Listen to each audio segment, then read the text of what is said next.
Jail से ले आने वाला प्रभु यीशु मसीह की अति पवित्र नाम में सब पवित्र लोगों में से देता हूँ। प्रभु के अनुग्रह है, प्रभु ने और भी एक दिन हमें दान दिया। हमारे समय मूल्यवान है। हम लोग जल्दी से जल्दी अपने विषय की ओर आएंगे। कल हम लोग पवित्रीकरण के बारे में देख रहा था। आज हम देखने जा रहे हैं छुटकारा।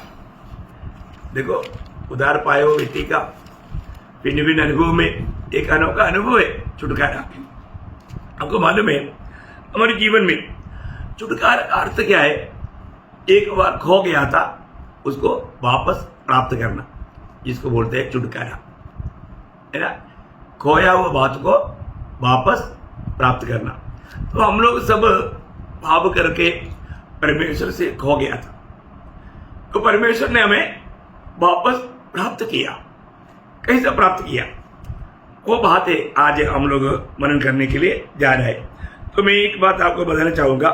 अपने जीवन में मानो परमेश्वर की ओर हम लोग वापस आना है तो प्रभु की ओर से हमें ये छुटकारा मिलना बहुत जरूरी बात है। क्योंकि हम सभी लोग जन्म से पापी है। सारे आदमी पीढ़ी के लोग पाप में जन्मा, है ना। प्रभु यीशु मसीह यहूदियों को दासत्व के बारे में बताने के टाइम पर यहूदी लोग बोलते हैं हम कभी किसी का दास नहीं होना। उस समय में भी दास लोग था, लेकिन तभी भी वो लोग वो बात को अंगीकार करने के लिए तैयार नहीं था। लेकिन दुनिया का रीति का एक दास से बढ़कर एक दासत्व के बारे में प्रभु ने उनको समझाया। यूहन्ना का सुसमाचार 8 अध्याय उसका 34 वचन में यीशु मसीह यहूदियों को क्या कहा मालूम है? यीशु ने उनको उत्तर दिया, मैं तुमसे सच सच कहता हूँ कि जो कोई पाप करता है वो पाप का दास है। देखा, जो कोई पाप करता है वो पाप का दास है। हमें ये बात को जानना है प्रियो। आज ये दुनिया में जन्म लिया हुआ, पहले बात हम पाव में जन्मा। हमारा माँ का पेड़ का गोद में भी हम पापी था और दुनिया की जीवन की यात्रा में पाप करते रहता। और उस अपने जीवन के अनुभव में बताने वाले एक बात रोमियो उसके 7 अध्याय का 14 वचन में पौलुस का आने वाला एक शब्द, हम जानते हैं कि व्यवस्था तो आत्मिक है, परंतु मैं शारीरिक और पाप के हाथ बिका हुआ हूँ। देखा, मैं शारीरिक और पाप के हाथ में बिका हुआ हूँ। देखा, बोलने का मतलब मैं पाप का दासत्व में बिका हुआ एक व्यक्ति हूँ। मैं एक पापी हूँ प्रियो। उन पापियों को उद्धार करने के लिए, बचाने के लिए प्रभु यीशु मसीह आया। प्रभु यीशु मसीह पर विश्वास किया हुआ एक व्यक्ति का अनुभव कितना श्रेष्ठ है। उनको मुफ्त में उद्धार या पाप क्षमा मिलता।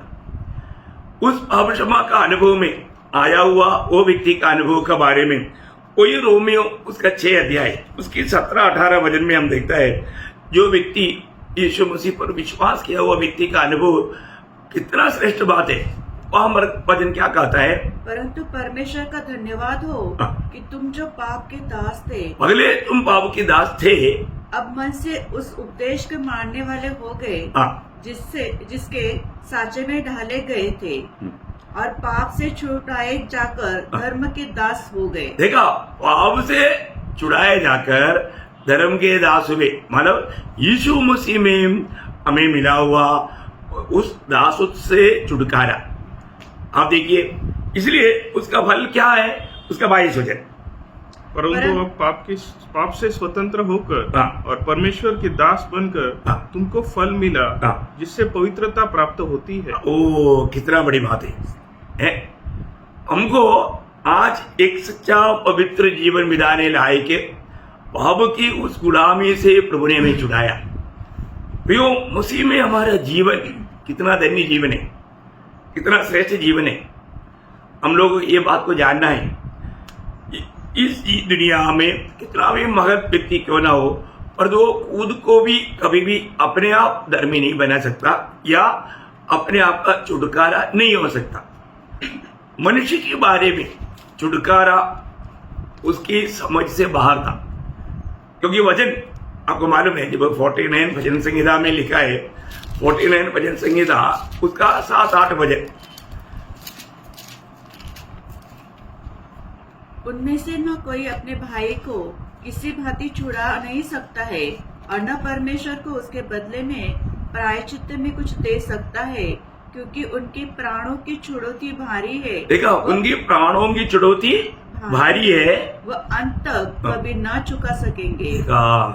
प्रियो, कोई भी मनुष्य अपने आप को नहीं छुटकारा दे सकता, या सारे मनुष्य मिलकर के दूसरा एक व्यक्ति का छुटकारा दिला नहीं सकता, क्योंकि एक आत्मा का दाम सारे दुनिया से भी ज्यादा है। फिर कैसा छुटकारा होगा? छुटकारा कभी मनुष्य से असंभव था, उस असंभव का कार्य को प्रभु ने संभव बनाया। अभी हमें छुटकारा देने के लिए प्रभु स्वयं ये दुनिया में मनुष्य बनकर आना पड़ा। आपको मालूम है, छुटकारा का एक क्लियर व्यवस्था है। वो व्यवस्था, पहले बात, छुटकारा देने वाला उनका एक बिंदु होना चाहिए, एकदम नजदीक बिंदु होना चाहिए, और दूसरा वो धनवान भी होना चाहिए। ये दो बात रहेगा तभी वो छुटकारा देने वाला बन सकता। अभी इस जीवन में मानव का छुटकारा के लिए एकमात्र व्यक्ति इस प्रकार का योग्य व्यक्ति है, वो हमारा प्रभु यीशु मसीह है। वो महाधनवान है क्योंकि सब कुछ उसका है, और वो बिंदु होकर के आया, मतलब हमारे समान एक मनुष्य बनकर के आया। इसलिए वचन, हर प्रकार वचन को पूरा करना परमेश्वर का भी बड़ा कर्तव्य था। अब देखिए कैसा, मतलब कौन छुटकारा दे सकता? बिंदु, है ना। लेवी व्यवस्था में, लेवी व्यवस्था उसका 25 अध्याय का 25 वचन में हम लोग देखता है, लेवी उसका 25 अध्याय का 25। यदि तेरा कोई भाई बंधु कंगाल होकर अपनी निज भूमि में से कुछ पेश डाले, तो उसके कुटुंबियों से जो सबसे निकट हो, देखा, उसके कुटुंबियों से जो सबसे निकट हो, वह आकर अपने भाई बंधु के बेचे हुए भाग को छुड़ा ले। देखा, इसका मतलब सामान्य रीति में ये छुटकारा असंभव है। उसका एकदम कुटुंबियों से एकदम सबसे नजदीक व्यक्ति होना चाहिए, है ना। ये बात, मतलब ये बात उसी में उसका उसी अध्याय का 47-48 वचन भी पढ़ना, 47-48। फिर यदि तेरे सामने कोई परदेशी या यात्री धनी हो जाए और उसके सामने तेरा भाई कंगाल होकर अपने आप को तेरे सामने उस परदेशी या यात्री या उसके वंश के हाथ बेच डाले, तो उसके बिक जाने के बाद वह फिर छुड़ाया जा सकता है। उसके भाइयों में से कोई उसको छुड़ा सकता है। देखा, इसका मतलब उसकी जो भाइयों से या कुटुंबियों से एकदम एक धनवान व्यक्ति ही उसको छुड़ा सकता। ऐसा एक संभव बाइबल में हम देखता है, वो रूत का किताब में। आपको मालूम है, रूत एक मोआब स्त्री थी और एलीमेलेक का बेटा महलोन की पत्नी थी। तो उन्होंने जब इस्राएल में यरूशलेम में आया, वहां पर नवोमी का एक नजदीक बिंदु उनका कुटुंबी व्यक्ति था, बोवस। उस बोवस के बारे में नवोमी रूत को बताने वाला एक गवाही के शब्द, रूत का किताब 2 अध्याय उसका 1 वचन में, नवोमी के पति एलीमेलेक के कुल में उसका एक बड़ा धनी कुटुंबी था जिसका नाम बोआज था। देखा, मतलब नवोमी की उस एलीमेलेक की कुटुंबी में एक नजदीक का रिश्ता। अभी वो बात, वो व्यक्ति मतलब बिल्कुल एक धनवान व्यक्ति था, परमेश्वर का एक भय मानने वाला व्यक्ति था। उसका बारे में नवोमी देने वाले की गवाही उसका 20 वचन में है। फिर नवोमी ने उससे कहा, वो पुरुष तो हमारा एक कुटुंबी है, परंतु उनमें से है जिनको हमारी भूमि छुड़ाने का अधिकार है। देखा, अधिकार है, वो हमारा कुटुंब में से है, लेकिन वो उससे भी निकट का एक व्यक्ति उनका कुटुंब में था। इसलिए बोवस इस कार्य को निभाने के लिए जब उसका 4 अध्याय में जब आएगा, 4 अध्याय का 1 से 11 तक का वचनों में बहुत विस्तार से ये बात लिखा। लेकिन वहां पर हम देखते हैं कि वो व्यक्ति जो एकदम बहुत से भी जो निकट कुटुंबी था, वो इस बात के लिए तैयार नहीं होने के कारण बोवस उसके लिए तैयार हुआ। वो पूरा नहीं पढ़ेंगे, उसका 5 से 11 तक का वचन पढ़ेंगे। फिर बोआज ने कहा, जब तू उस भूमि को नोमी के हाथ में से मोल ले, तब तुझे उस रूत मोआबी के हाथ से भी, जो मरे हुए की स्त्री है, इस विचार से मोल लेना पड़ेगा कि मेरे मरे हुए का नाम उसके भाग में स्थिर कर दे। उस छुड़ाने वाले कुटुंबी ने कहा, मैं उसको छुड़ा नहीं सकता, ऐसा न हो कि मेरा नीच भाग बिगड़ जाए, इसलिए मेरा छुड़ाने का अधिकार तू ले ले, क्योंकि मैं उसे छुड़ा नहीं सकता। पुराने समय से इस्राएल में छुड़ाने और बदलने के विषय में सब पक्का करने के लिए ये प्रथा थी कि मनुष्य अपनी जूती उतार के दूसरे को दे देता था। इस्राएल में प्रमाणित करना इसी रीति से होता था। इसलिए उस छुड़ाने वाले कुटुंब ने बोआज से यह कहकर, तू उसे मोल ले, अपनी जूती उतार रही। तब बोआज ने वृद्ध लोगों और सब लोगों से कहा, तुम आज इस बात के साक्षी हो कि जो कुछ एलीमेक का और जो कुछ किलोर और महल का था, वह सब मैं नोमी के हाथ से मोल लेता हूँ। फिर महलोन की स्त्री रूत मोआबी को भी मैं अपनी पत्नी करने के लिए इस विचार से मोल लेता हूँ कि मरे हुए का नाम उसके नीच भाग पर स्थिर करूँ। कहीं ऐसा न हो कि मरे हुए का नाम उसके भाइयों में से और उसके स्थान के फाटक में से मिट जाए। तुम लोग आज साक्षी हो। तब फाटक के पास जितने लोग थे, उन्होंने और वृद्ध लोग ने कहा, हम साक्षी है।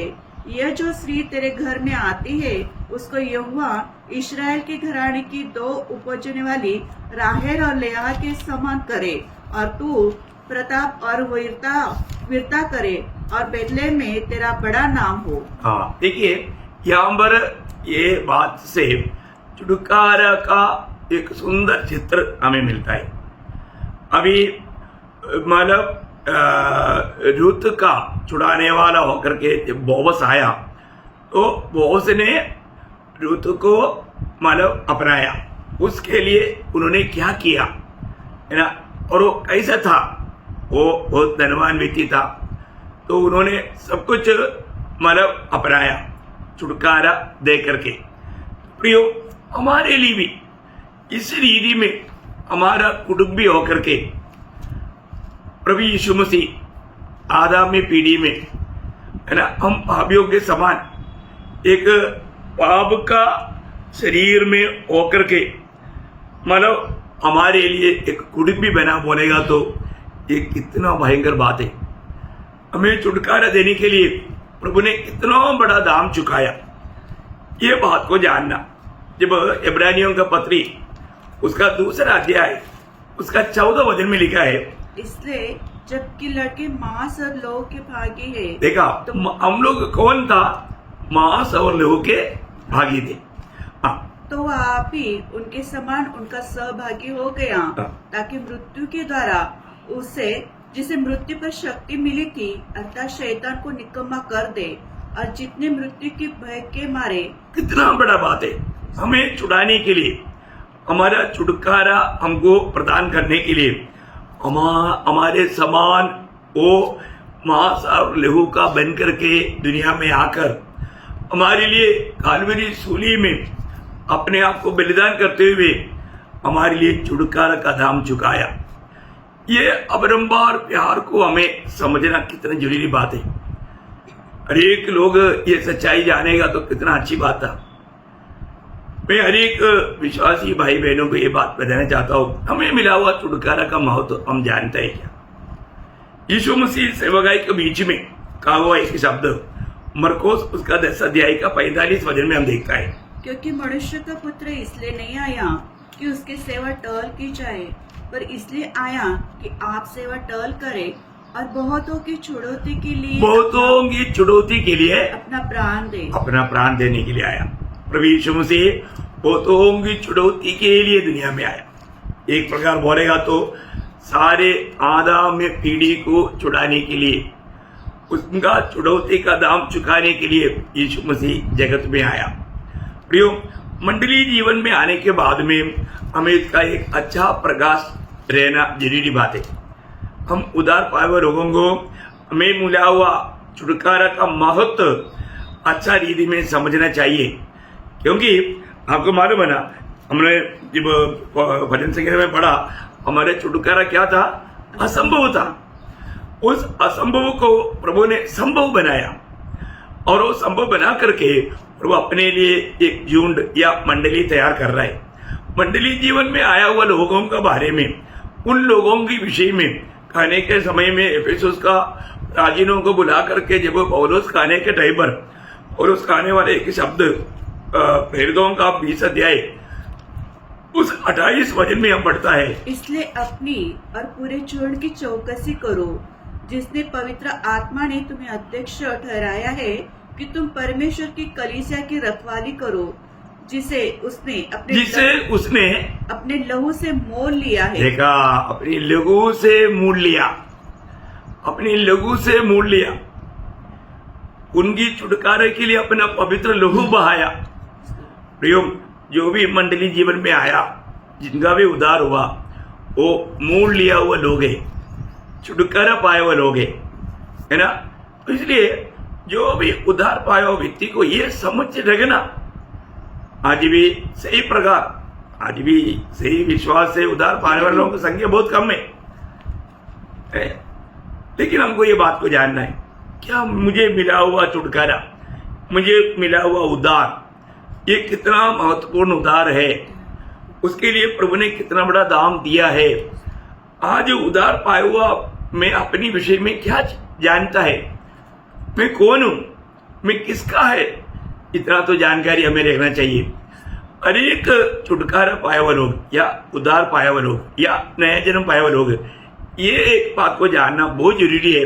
प्रेरित पौलुस पहला कोरिन्थी उसका 6 अध्याय उसका 19 वचन, क्या तुम नहीं जानते कि तुम्हारी देह पवित्र आत्मा का मंदिर है, जो तुम्हें बसा हुआ है, और तुम्हें परमेश्वर की ओर से मिला है, और तुम अपने नहीं हो। हाँ, तुम अपनी नहीं हो है प्रियो, वो एक बुद्ध बात है, तुम अपनी नहीं हो।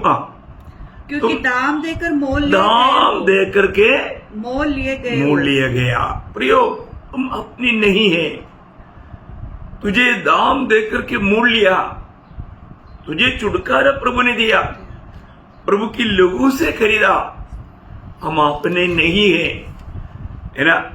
कोई बात को उसी पहला कोरिन्थी 7 अध्याय का 23 वचन, तुम दाम देकर मोल लिए गए हो, मनुष्य के दास न बनो। हाँ प्रियो, हम मनुष्य का दास नहीं बनना, मनुष्य को खुश करने वाला नहीं बनना, हम प्रभु का एक सच्चा सेवक बनकर जीना। इस छोटा सा जीवन में मैं कौन है? उद्धार पाए हुए एक जन, जिसको छुटकारा मिला, जिसको नया जन्म मिला, जिसको प्रभु की आत्मा मिला, वो व्यक्ति ये जानना चाहिए, मैं प्रभु का दास है, मैं मनुष्य का दास नहीं। मेरे लक्ष्य मेरा प्रभु को महिमा देना है, प्रभु को प्रसन्न करना है। इस जीवन की यात्रा में इतना बात अगर हम नहीं समझेगा तो कितना दुख भरा बात है, हमें जानना है। प्रियो, आज मैं किसको प्रसन्न करके जीवन बिताता है? पत्रोस भी हमें मिला हुआ छुटकारा के बारे में है ना, बहुत व्यक्ति रीति वो कहता है, पहला पत्रोस पहला अध्याय उसका 18-19 वचन, क्योंकि तुम जानते हो कि तुम्हारा निकम्मा चाल चलन जो बाप दादा से चलता आता है, उससे तुम्हारा छुटकारा चांदी सोने अर्थात नाशवान वस्तु के द्वारा नहीं हुआ, पर निर्दोष और निष्कलंक मेमने अर्थात मसीह के बहुमूल्य लहू के द्वारा हुआ। देखा, प्रभु यीशु मसीह की बहुमूल्य लहू के द्वारा हमें छुटकारा मिला। प्रियो, ये सोना चांदी से नहीं हुआ, ये दुनिया का कोई वस्तु देख करके हमारे छुटकारा नहीं हुआ। अरे छुटकारा पाए हुए लोग प्रभु से कितना आभारी होना चाहिए आज हमारे जीवन में। और हमें जो मिला हुआ छुटकारा थोड़ी समय का छुटकारा भी नहीं, भजन बहुत स्पष्ट रूप में बोलता है, इब्रानियों का पत्र उसका 9 अध्याय उसका 11-12 वचन, परंतु जब मसीह आने वाली अच्छी वस्तु का महायाजक होकर आया, तो उसने और भी बड़े और सिद्ध तंबू में होकर, जो हाथ का बनाया हुआ नहीं अर्थात इस सृष्टि का नहीं, और बकरों और बछड़ों के लहू के द्वारा नहीं, पर अपने ही लहू के द्वारा एक ही बार पवित्र स्थान में प्रवेश किया, और अनंत छुटकारा प्राप्त किया। अनंत छुटकारा प्राप्त किया। कैसा? अनंत छुटकारा प्राप्त किया। प्रयोग ये है बहुत महत्वपूर्ण बात। हमें मिला हुआ छुटकारा हमेशा हमेशा के लिए छुटकारा है। कितना भारी बात है। मैं आपको बताना चाहता हूँ, मतलब हमको मिला हुआ छुटकारा के बारे में हर एक उदार पाए वजन को अच्छा समझ लेना चाहिए, है ना। जब एफिसियों का पत्र है, उसका 12 अध्याय, उसका 7 वचन, हमको उसमें उसके लहू के द्वारा छुटकारा अर्थात अपराधों की क्षमा उसके उस अनुग्रह के धन के अनुसार मिला है। देखा, हमें छुटकारा, हमें उस पाप का, हमें उस अतिक्रम का हमें छुटकारा मिला यीशु मसीह के लहू के द्वारा। कितना अनमोल बात है ना। वो बात कोलोसियों का पत्री 12 अध्याय का 14 वचन में भी है, जिसमें हमें छुटकारा अर्थात पापों की क्षमा प्राप्त होती है। देखा प्रयोग, हमें पाप का क्षमा प्राप्त होता, हमें छुटकारा प्राप्त होता उस यीशु मसीह की लहू की उस सामर्थ्य से। प्रभु ने हमारे लिए बहाया हुआ लहू के द्वारा प्रयोग हमारे छुटकारा का दाम प्रभु ने चुकाया। मूल्यवान लहू प्रभु यीशु मसीह की पवित्र लहू, वो हमारे लिए अपने पवित्र लहू बहाने के लिए आया, हमें अपने जान देकर बचाने के लिए आया। कितना बड़ी बात है। हमें मिला हुआ छुटकारा का गौरव हो जाना चाहिए। इसको इस प्रकार पाप के गुलामी से छुटकारा मिला, वो वापस मन कैदी नहीं होना या दास नहीं बनना पाप का। ये चेतावनी गलातियों 5 अध्याय उसका 1 वचन में हम लोग पढ़ता है।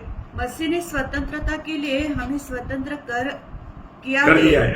अतः इसमें स्थिर रहो और दासत्व के जुओं में फिर से न जुतो। प्रियो, वापस हम उस पाप की दासत्व में न जाए।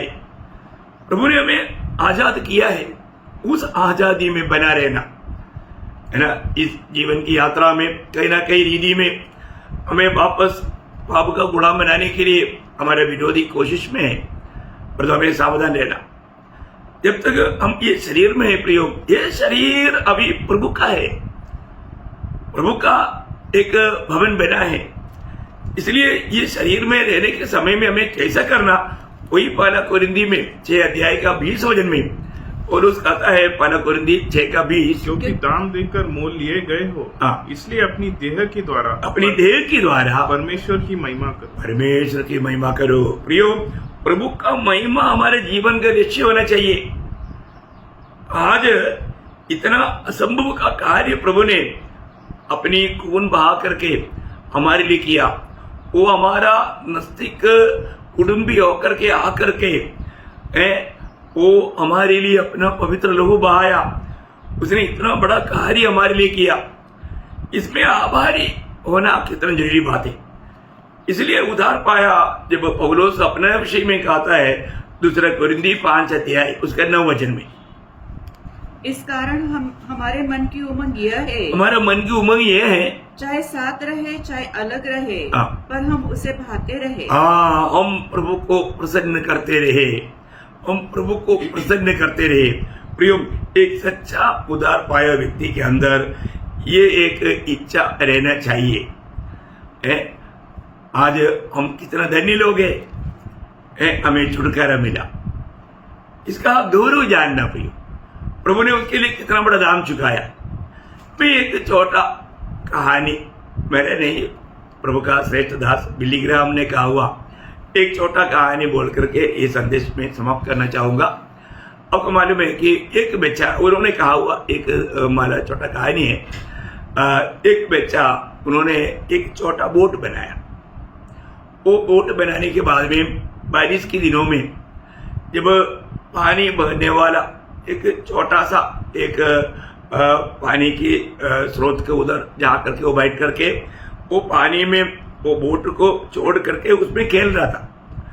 अचानक पानी थोड़ा फोर्स में आया, उनका हाथ से वो बोट चला गया। वो बहुत ढूंढा, मिला नहीं, बहुत दुखी हो गया। ऐसा कुछ समय होने के बाद में जब वहां पर एक त्योहार हुआ, वो त्योहार में बहुत से दुकान वाला लगे हुए थे, तो उस वहां पर वो ग्राउंड में घूम रहा था। घूमते घूमते वो दुकान में देखते देखते ऐसे जाते वक्त अचानक उनका दृष्टि में वो बोट दिखाई पड़ा, क्योंकि उसके हाथ से खोया हुआ जैसा बोट था। उसने उस पर ध्यान किया तो उसने जाना ये मेरा ही बोट है जिसको मैंने बनाया था। तो उन्होंने वो दुकानदार को बोला कि देखो वो बोट मेरा है, वो मेरा हाथ से खो गया था, प्लीज वो मुझे दीजिए।